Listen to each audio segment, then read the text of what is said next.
Oke, bismillahirrahmanirrahim. Assalamualaikum warahmatullahi wabarakatuh. Halo semuanya, kembali lagi di channel Pahit Ngoding. Kenapa Pahit Ngoding? Karena ngoding itu pahit, pahit itu ngoding. Oke, pada awalnya ini adalah channel yang membahas tentang pemrograman ya. Cuman di sini aku mau membahas sedikit ya tentang uh, sertifikasi pendidik atau PPG dalam jabatan piloting tahun 2024. Nah, ini adalah konten ketiga yang membahas tentang cara membuat jurnal pembelajaran ya. Nah, jurnal pembelajaran setiap modul sesuai modul dari pelaksanaan PPG piloting gelombang 1. Nah, untuk topik kali ini itu ada di modul ketiga, yaitu mengenai pengantar pendidikan anak berkebutuhan khusus. Oke. Nah, ini kalau kalian lihat jurnal pembelajarannya ini sudah centang ya atau sudah tervalidasi, dan di sini aku mau sharing mengenai jurnal pembelajaran yang sudah dibuat ya. Jadi Bapak Ibu sekalian bisa melihat formatnya ya, format dari jurnal yang sudah dibuat, dan bisa diikuti atau sebagai gambaran umum aja lah. Nah, harapannya tidak di copy paste secara langsung karena akan terjadi kemungkinan besar plagiarisme ya. Nah, karena terdetek plagiat, nanti jurnal pembelajaran yang Bapak Ibu bikin itu tidak akan tervalidasi ya. Jadi yang diikuti adalah formatnya saja. Oke, langsung saja kita mulai. Nah, ini adalah jurnal pembelajaran yang sudah dibuat, yaitu jurnal pembelajaranku pengantar pendidikan anak berkebutuhan khusus. Nah, di sini silakan ya seperti sebelumnya tampilkan aja foto Bapak Ibu sekalian. Lalu ada nama, bidang studinya, oleh LPTK penyelenggara, tampilkan juga nomor UKG. Nah, di sini mengenai pengantar pendidikan anak berkebutuhan khusus, aku mau ngambil secara khusus lagi mengenai topik 1, keragaman peserta didik. Nah, itu bisa Bapak Ibu sekalian lihat di sini ya. Di sini mengantar anak berkebutuhan khusus itu ada tentang topik pertamanya keragaman pendidik. Nah, yang pertama ini mungkin agak panjang ya. Jadi kita mau bikin cepat aja. Aku mau bikin formatnya secara umum aja. Mau memperlihatkan format secara umum. Nah, di sini yaitu mulai dari diri. Apa yang membuat keragaman peserta didik begitu menarik? Nah, di sini ada beberapa pertanyaan. Apa kesimpulan dapat Bapak Ibu petik? Nah, ini bisa Bapak Ibu jawab, lalu tuliskan pengalaman Bapak Ibu guru terkait keragaman peserta didik. Lalu apa yang Bapak Ibu guru lakukan ketika menghadapi kelas yang beragam?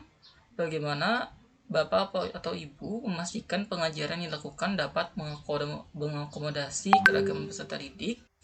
Lalu bagaimana Bapak atau Ibu guru mendorong seluruh peserta didik dengan keragamannya untuk berpartisipasi aktif dalam pembelajaran. Oke, mungkin di sini ada yang kelupaan ya tadi. Nah, di dalam Bapak Ibu sekalian membuat jurnal di dalam PPG plotting ini, itu setiap jurnal pada modulnya memiliki ketentuan masing-masing. Nah, untuk jurnal modul 3 yaitu jurnal pengajaran ke pengantar pendidikan anak berkebutuhan khusus, itu ada sedikit ketentuan aja nih yang perlu Bapak Ibu lampirkan pada jurnalnya. Pertama yaitu menyertakan dokumen tugas terbaik yang dipilih. Nah, tugas terbaik yang dipilih ini maksudnya apa saja sih yang sudah Ibu lakukan di kelas yang mengenai pendidikan anak berkebutuhan khusus. Nah, lalu apa yang Ibu lakukan deh lebih tepatnya kayak gitu. Lalu menyertakan umpan balik ke rekan sejawat dari mitra ya. Nah, mitra ini bisa peserta didik atau guru atau mitra lainnya. Nah, jadi semua dokumen digabung dalam satu file, formatnya PDF, maksimal 10 MB. Nah, tugas terbaik versi Anda itu apa sih? Anda lebih yakin atau puas dengan tugas tersebut? Anda lebih senang dengan topik tugas tersebut? Anda lebih bisa memaknai tugas tersebut?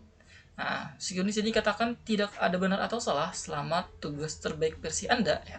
Cuman kalau misalnya Bapak Ibu sekalian ya membuat jurnal pembelajarannya tidak sesuai ketentuan ya, atau mungkin lumayan jauh ketentuannya dari yang ditentukan ya, itu maka nanti hasil dari jurnal pembelajaran Ibu sekalian sini itu nanti akan ada tulisannya perbaiki jurnal pembelajarannya kayak gitu. Nah, jadi pastikan sesuai ketentuan. Oke, ketentuannya di sini tadi tugas terbaik atau apa yang Ibu lakukan, lalu ada umpan balik. Nah, itu aja. Nah, ini mulai dari topik 1 keragaman peserta didik. Ini adalah apa sih yang sudah Ibu lakukan nih. Nah, lalu di sini ruang kolaborasi, diskusikan para guru-guru yang telah menyesuaikan pembelajaran, bagaimana ia melakukannya. Nah, di sini jenis keragaman peserta didiknya itu ada gaya belajar auditori, akomodasi apa yang layak sesuai kebutuhan peserta didik, lalu alasan menggunakan akomodasi tersebut. Nah, ini gaya belajar kinestetik, bagaimana kebutuhannya, lalu bagaimana menentukan apa ya, hal apa yang diperlukan untuk memenuhi kebutuhan tersebut ya di situ. Di sini ada gaya belajar kinestetik. Nah, akomodasi yang sesuai, dia guru harus menyediakan aktivitas fisik dan praktek langsung dalam pembelajaran. Lalu alasan menentukan akomodasi tersebut, siswa kinestetik belajar lebih efektif melalui gerakan dan pengalaman langsung. Nah, di sini ada banyak keragaman peserta didiknya. Misal di sini gaya belajar visual, menyediakan materi dalam bentuk gambar, diagram, dan video. Lalu alasan akomodasinya karena siswa visual lebih cepat menangkap informasi melalui representasi visual. Nah, dan seterusnya. Lalu ada di sini demonstrasi konseptual. Jadi apa pentingnya mengakomodasi keberagaman?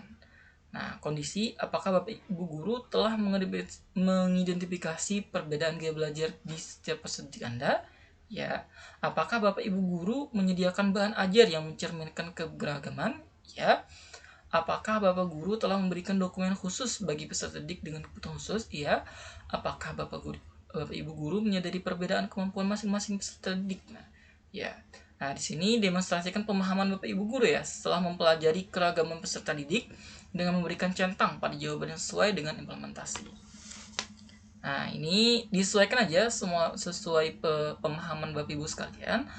Lalu dicentang apakah ya atau tidak ya, kayak gitu aja. Nah, selanjutnya silakan jawab pertanyaan berikut. Bagaimana Anda memahami keberagaman peserta didik dalam kelas? Langkah konkret apa yang dilakukan? Bagaimana Anda mengolah situasi konflik? Lalu apa strategi Bapak Ibu guru untuk menciptakan lingkungan kelas yang inklusif bagi semua peserta didik? Bagaimana cara Anda menyusun kurikulum atau pembelajaran mencerminkan keberagaman peserta didik secara adil? Nah, ini bisa Bapak Ibu jawab ya. Lalu koneksi antar materi, bagaimana mengintegrasikan keberagaman peserta didik dengan akomodasi yang layak. Nah, di sini ada kondisi peserta didik kalau ada penyesuaian akomodasi yang dapat diberikan. Nah, misal di sini peserta didik dengan bakat kecerdasan istimewa memberikan tugas tambahan yang kompleks dan menantang. Lalu misal di sini peserta didik disabilitas tunanetra menyediakan materi dan tugas pembelajaran dalam format braille atau audio. Lalu di sini aksi nyata apa? Nah, apakah implementasi aksi nyata? Apakah implementasi lebih benar daripada teori? Berikut adalah jawaban untuk refleksi terkait keberagaman peserta didik dan akomodasi yang layak. Nah, pemahaman apa? Bagaimanakah dari konsep keberagaman peserta didik yang paling menantang? Hal-hal lain apakah yang ingin Anda pelajari? Nah, lalu di sini ada refleksi. Nah, refleksi dari sebegini banyak yang sudah Bapak Ibu lakukan. Lalu tinggal refleksi. Nah, tambahkan refleksi. Pemahaman baru saya dalam mempelajari konsep pendidikan inklusif adalah pentingnya melakukan adaptasi pembelajaran secara fleksibel agar dapat memenuhi kebutuhan peserta didik. Bagian yang paling menantang bagi saya adalah peran masyarakat, karena seringkali warga masyarakat memandang PDBK atau peserta didik berkebutuhan khusus sebagai individu yang perlu dikasihani. Nah, manajemen pembelajaran juga memerlukan adanya guru pembimbing khusus. Saya ingin mempelajari lebih lanjut tentang bagaimana cara mengajar mereka ketika menghadapi PDBK yang beragam dan berharap bisa mendapatkan pelatihan sebagai guru pembimbing khusus melalui pelatihan guru kelas. Nah, ini refleksi dari Bapak Ibu sekalian setelah melaksanakan tugas-tugas yang di atas ya, kayak gitu. Nah, sini ada umpan balik dari rekan sejawat, nama, jabatan, dan UTBK. Nah, ini rekan sejawat yang melihat kerja Bapak Ibu sekalian di kelas ya, usaha yang telah dilakukan dalam menerapkan teori keberagaman strategi sangat luar biasa. Ini menunjukkan bahwa benar-benar peduli terhadap kebutuhan individu setiap anak dan berkomitmen untuk menciptakan lingkungan belajar yang lebih baik. Nah, ini ada umpan balik dari konstituen yang kedua. Aksi nyata dalam pembelajaran menunjukkan komitmen yang tinggi untuk memenuhi kebutuhan belajar setiap anak. Misalnya pembelajaran anak difasilitasi dengan menggunakan gambar dan poster yang relevan dengan materi yang dipelajari. Nah, ini adalah dokumentasi kegiatannya. Tambahkan ya. Iya, kalau misalnya di sini umpan balik dari apa ya, dari muridnya tidak ditambahkan ya. Kenapa? Karena ya tau lah anak TK atau SD ya, TK masih ya, TK khususnya masih kecil-kecil itu dia mungkin masih bingung nih siswa ini apa sih ABK pak, bagaimana pak umpan baliknya apa, mungkin akan mengakibatkan bingung ya dari siswanya.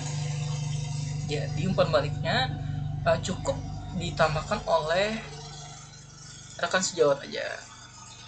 Meskipun ya kalau misalnya Bapak Ibu sekalian mau menambahkan umpan balik dari peserta didik ya bisa juga. Nah, intinya kan umpan balik ke sejawat atau mitra yang terlibat.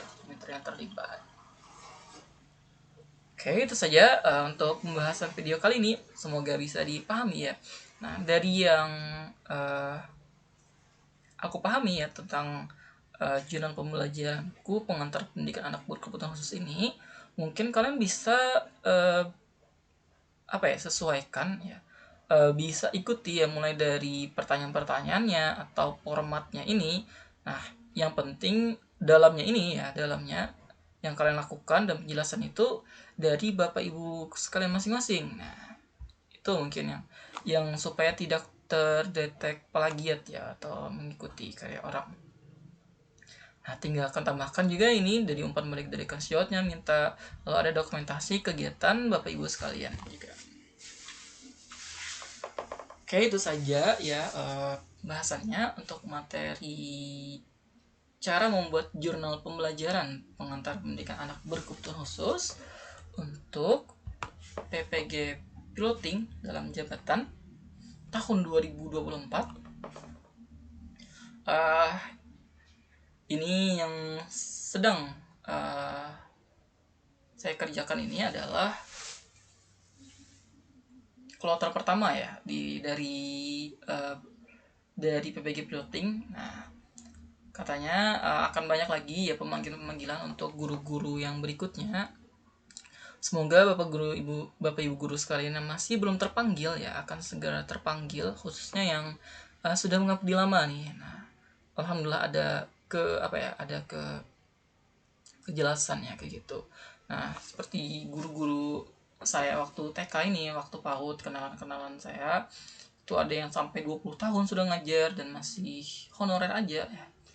Bapak Ibu sekalian tahu lah ya, gaji honorer mungkin sekitar 300, 400 sampai 500 ribu aja sebulannya. Sedangkan pengalamannya sudah 20 tahun mengajar. Nah, dan tidak teraguan lagi tuh keprofesionalismenya seharusnya. Nah, oke, itu saja untuk video kali ini. Cukup sekian, terima kasih. Wabillahi taufiq wal hidayah. Wassalamualaikum warahmatullahi wabarakatuh.